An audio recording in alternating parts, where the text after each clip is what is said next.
Malaysia. Kenikmatan apa lagi yang kuberikan kepadaku?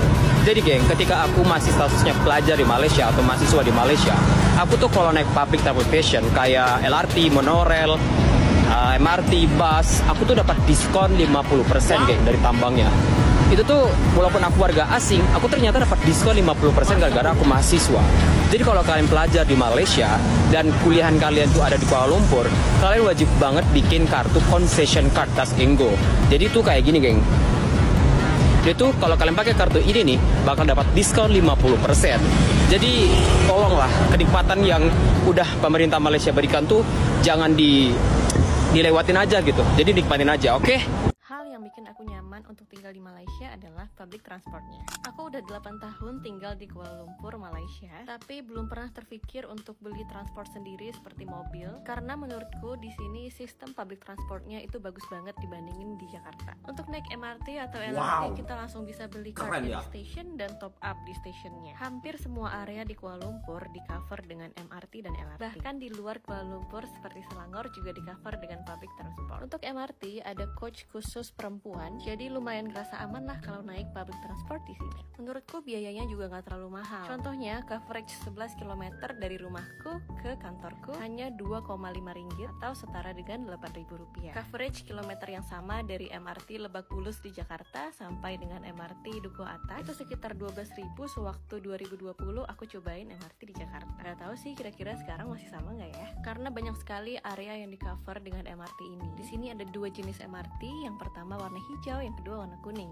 Sebenarnya MRT-nya itu sama aja, hanya saja kedua warna itu mengcover daerah yang berbeda. Kemudian kalau dibandingin di Jakarta, di sini public transportnya nggak terlalu ramai. Setiap pagi aku pergi kerja dan setiap hari aku pulang kerja, aku selalu dapat tempat duduk. Tapi kalau di Jakarta, selama aku pagi dan sore itu nggak pernah dapat tempat duduk dan harus berdiri, especially di weekdays. Kalau menurut kalian bedanya apa transportasi di Jakarta dan Kuala Lumpur?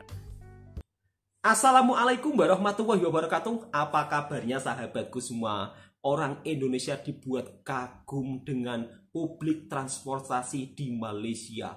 Malaysia, kenikmatan apa lagi yang kau berikan kepadaku? Wow, begitu sangat kagumnya. Beliau adalah seorang warga negara Indonesia yang pernah kuliah di Malaysia, dibuat kagum dengan sistem pembayaran yang ada di Malaysia. Transportasinya begitu sangat murah meriah. Bahkan masnya walaupun orang luar ternyata juga dapat diskon 50%. Wow, ini sangat terbaik ya Malaysia dalam pengelolaan pembayaran angkutan umumnya, begitu sangat terjangkau, bahkan sangat murah meriah. Bukan hanya masnya saja, mbaknya yang daripada Indonesia yang bekerja di Malaysia juga dibuat kagum dengan publik transportasi yang ada di Malaysia yang bagus di Malaysia dibandingkan di Jakarta. Kata mbaknya, kalau di Jakarta itu kalau naik MRT pasti berdesak-desakan, bahkan hampir tidak mendapat tempat duduk. Tapi kalau di Malaysia dibuat sangat nyaman. Ya karena transportasi yang ada di Jakarta amat begitu kurang mbak, beda dengan di Malaysia. Di Malaysia transportasi publiknya begitu sangat terkoneksi dari kota lain ke kota lainnya, termasuk LRT, MRT.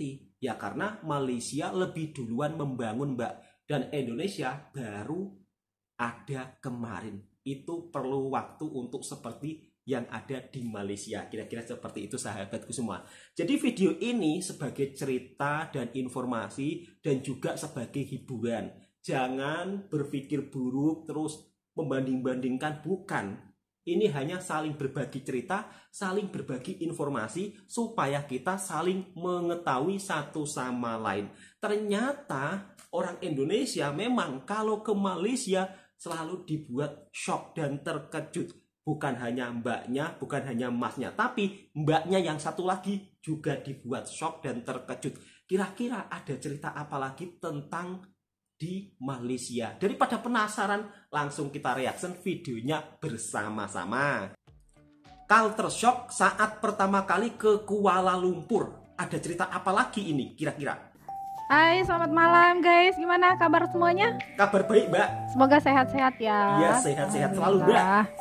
Nah, di vlog kali ini saya mau cerita atau mau sharing apa aja sih yang bikin hal-hal apa saja yang bikin saya kaget waktu saya pertama kali ke Kuala Lumpur kemarin. Oke, kaget Mbaknya. Istilah zaman sekarang itu culture shock. Culture shock.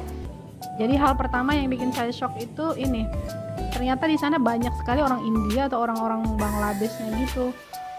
Saya mikir karena itu Malaysia, negara Melayu mayoritasnya, pasti banyak orang-orang Melayu mayoritasnya kan, tapi ternyata yang saya lihat saat di sana ternyata banyak sekali orang-orang Indianya. Orang-orang Melayu sedikit banget kalau menurut saya. Yang kedua, di sana itu susah banget cari nasi putih, yang banyak itu nasi lemak atau nasi berbumbu lainnya seperti yang sering saya bilang di video-video sebelumnya. Jadi kalau misalnya teman-teman yang mau berlibur panjang di sana dan kita itu tipe orang yang tidak bisa kalau tidak makan nasi putih, mendingan bawa aja rice cooker sama beras, atau bawa rice cooker aja, nanti berasnya bisa beli sendiri di sana. Kita masak sendiri aja, karena kalau di restoran-restoran itu susah banget nyarinya. Nah, terus hal yang bikin kaget lainnya itu lalu lintasnya tuh teratur banget kalau menurut saya. Dan di saat mobil-mobil berhenti di lampu merah pun tuh mereka tetap jaga jarak gitu loh. Ini mungkin hal positif yang bisa kita adopsi dari Malaysia.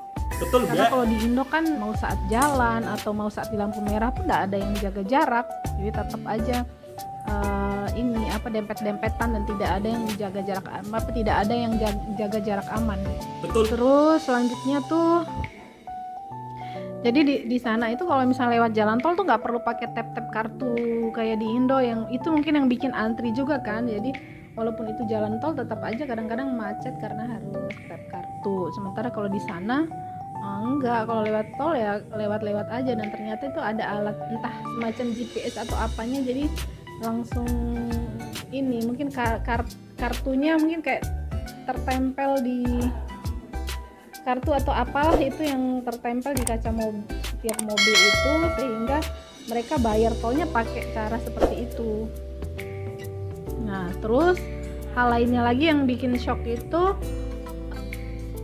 ternyata tidak semua orang-orang warga negara Malaysia itu bisa bahasa Melayu. Waktu itu kita naik Grab, kebetulan orang Chinese, pas kita ajak ngobrol pakai bahasa Melayu, dia nggak ngerti, dia bisanya bahasa Mandarin sama bahasa Inggris. Serius nih? Dia nggak bisa nggak bisa bahasa Melayu, dia bisanya bahasa Inggris dan bahasa Mandarin. Ternyata pas saya tanya teman di sana, di orang Malaysia, bahwa ternyata mereka itu kayak sekolah aja itu beda antara sekolah orang Melayu, sekolah orang India sama sekolah orang Chinese gitu. Jadi di sekolah itu mereka tetap pakai bahasa sesuai dengan keturunan mereka, yang bahasa India pakai bahasa India, yang orang Chinese tetap pakai bahasa Mandarin, dan orang Melayu tetap pakai bahasa Melayu atau bahasa Inggris. Jadi itu mungkin yang membuat Malaysia itu memilih bahasa Inggris sebagai bahasa kedua, mungkin sebagai alat komunikasi antar warga negara di sana yang berbeda ras. Terus yang terakhir yang bikin kaget adalah mereka, ini menurut opini saya ya, semoga orang-orang Malaysia tidak tersinggung, dan mungkin ini bisa jadi bahan masukan aja mungkin buat orang-orang di sana untuk bisa lebih baik. Dan mereka ternyata tidak seramah orang Indo. Di pelayanan publiknya pun mereka tidak seramah kita. Kalau misalnya kita di tempat-tempat yang di customer service atau di pelayanan publik lainnya itu biasanya pakai moto senyum salam sapa. Apa yang bener yang mana, Kong? Salam senyum sapa. Senyum salam sapa ya. Senyum salam sapa gitu. Misalnya kalau ada yang mau nanya gitu kan, kita biasanya selamat pagi Bu, selamat pagi Bapak, ada yang bisa saya bantu gitu kan. Kalau di kita, kalau di sana enggak. Mereka tuh kalau ada yang nanya ya udah dia dengerin aja kita nanya, terus udah mereka jawab sesuai dengan pertanyaan kita. Teman saya yang orang Malaysia pun mengakui itu, bahwa kalau orang Malaysia itu nggak tahu ya, mungkin bukan maksudnya tidak ramah, mungkin mereka budayanya mereka memang seperti itu. Jadi kalau ngomong tuh langsung satset nggak pakai unggah-ungguh kayak di kita. Itu sih beberapa hal yang bikin shock atau kaget saat kita di sana. Jadi kalau saran saya sih sebelum ke sana tuh turunkan aja ekspektasi kita. Tapi setelah saya turunkan ekspektasi saya, malah saya melihat bahwa mereka tidak ramah itu sih. Apa sih maksudnya? tidak ramah itu kok. Mereka ya enggak selalu tidak ramah gitu loh. Akhirnya setelah menurunkan ekspektasi ketemu juga ternyata sama orang-orang yang ada juga yang ramah, walaupun ya mungkin tidak seperti kita nih. Itu aja yang bisa saya share hari ini. Buat mbaknya saya luruskan juga. Mbaknya katanya di Malaysia sulit menemukan nasi putih.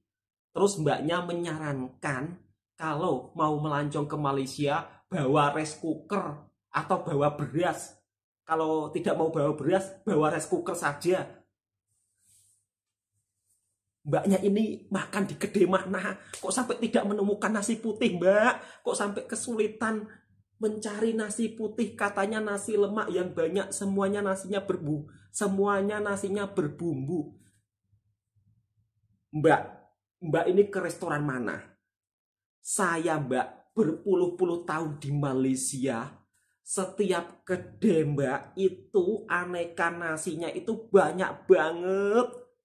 Ada nasi putih, ada nasi lemak, ada nasi biryani, ada nasi minyak, ada nasi lain banyak jenisnya. Kok bisa-bisanya mbaknya ngomong culture shock ketika saya di Malaysia, saya susah mencari nasi putih. Ini makan di area mana ya? Kok saya semakin penasaran. Kalau mbaknya di Kuala Lumpur, misal kata di restoran nasi kandar, itu juga menjual nasi putih. Kemudian mungkin kalau mbaknya makan di restoran Cina, itu juga menjual nasi putih. Takkanlah mbaknya seorang muslim makan di restoran Cina? Nggak mungkin kan? Yang pasti mbaknya pasti akan mencari restoran yang halal. Tapi saya pelik juga mbaknya ngomong seperti itu. Untuk sahabat-sahabatku, jika kalian ingin berwisata atau melancong di Malaysia, tak perlu khawatir. Nasi putih banyak. Tidak benar apa yang seperti diceritakan mbaknya. Ini perlu saya luruskan. Kemudian mbaknya juga shock dengan suasana di Malaysia. Katanya orang Melayunya kurang. Kalau mbaknya berada di perkotaan, Mbak, orang-orang Melayu, orang-orang tempatan itu memang jarang keluar. Yang sering di tempat keramaian itu rata-rata pelancong. Kemudian kalau mbaknya melihat Bangladesh, mungkin mbaknya itu pas waktu hari cuti. Memang kebanyakan rata-rata pekerja dari Bangladesh kalau cuti dia itu pergi ke tempat keramaian.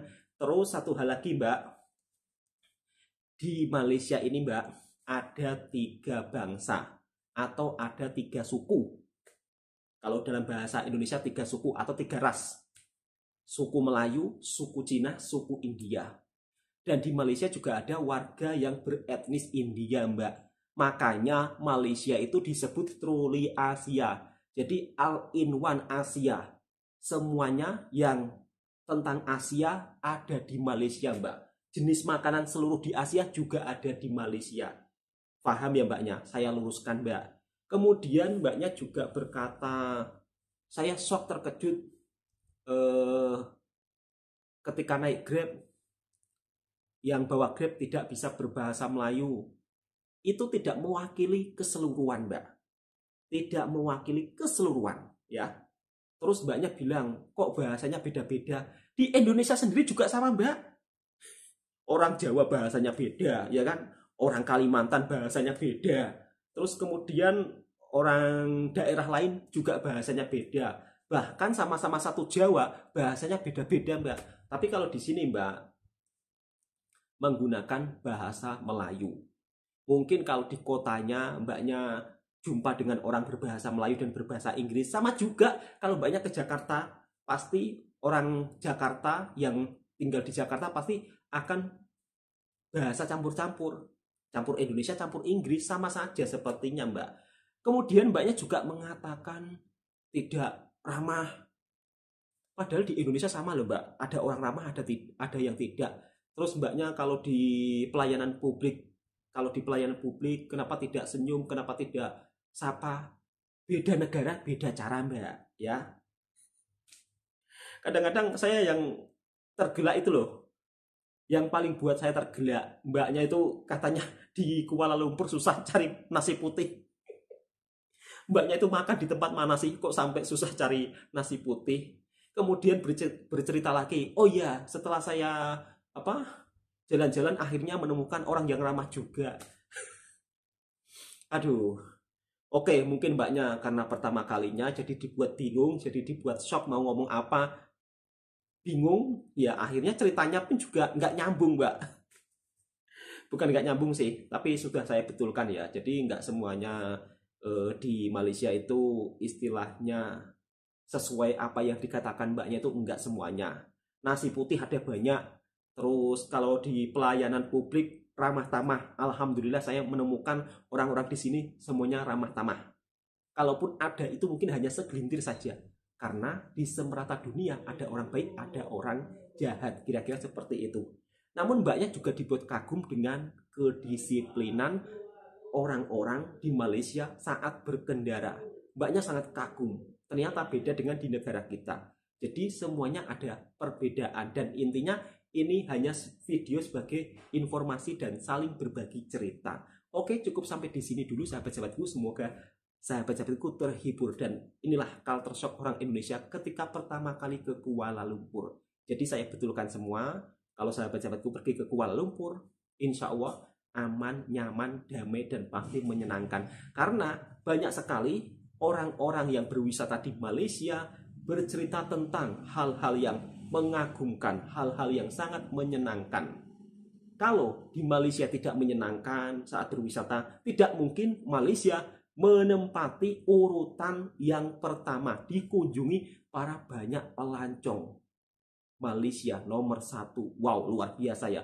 Dan ini harus menjadi sebuah contoh untuk negara kita, supaya negara kita juga banyak dikunjungi oleh berbagai pelancong dari penjuru dunia lainnya. Oke, cukup sekian. Assalamualaikum warahmatullahi wabarakatuh.